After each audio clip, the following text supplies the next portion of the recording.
লেবাননের সীমান্তে আবারও উত্তেজনার নতুন ঢেউ বয়ে গেছে। ইসরায়েলি সামরিক হামলার সময় হিজবুল্লাহর শীর্ষ কমান্ডার নিহত হওয়ার খবর পাওয়ার পর আন্তর্জাতিক মহলে আতঙ্ক তৈরি হয়েছে। লেবাননের সামরিক সূত্র জানিয়েছে, হামলার লক্ষ্য ছিল হিজবুল্লাহর গুরুত্বপূর্ণ সেনা স্থাপনা এবং এতে কমান্ডার সহ বেশ কয়েকজন সশস্ত্র সদস্য প্রাণ হারিয়েছেন।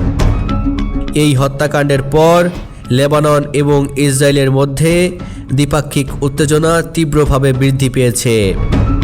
হিজবুল্লাহ তার প্রেস বিজ্ঞপ্তিতে ক্ষোভ প্রকাশ করে ইসরায়েলকে কঠোরভাবে হুঁশিয়ারি দিয়েছে, এই হত্যাকাণ্ডের জবাব দেওয়া তাদের দায়িত্ব এবং শত্রুর ওপর প্রয়োজনীয় প্রতিরক্ষা ব্যবস্থা গ্রহণ করা হবে। বিশেষজ্ঞরা মনে করছেন, লেবাননের এই উত্তেজনা শুধুমাত্র সীমান্তকে প্রভাবিত করছে না, বরং মধ্যপ্রাচ্যের সামগ্রিক নিরাপত্তা পরিস্থিতিতেও প্রভাব ফেলতে পারে।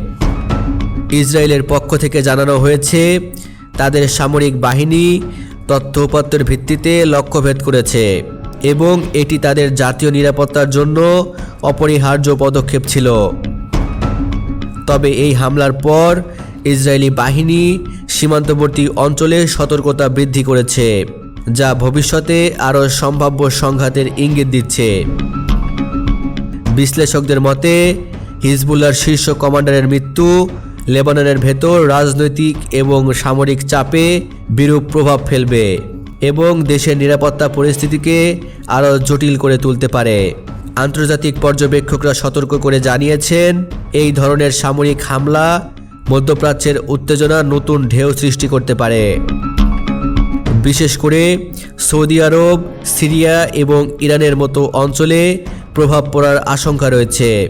বিশ্বজুড়ে বিভিন্ন রাষ্ট্রীয় ও কূটনৈতিক মহল পরিস্থিতি নজরে রাখছে, যাতে কোনো বড় সংঘাত শুরু হওয়ার আগেই সমাধান খুঁজে বের করা যায়।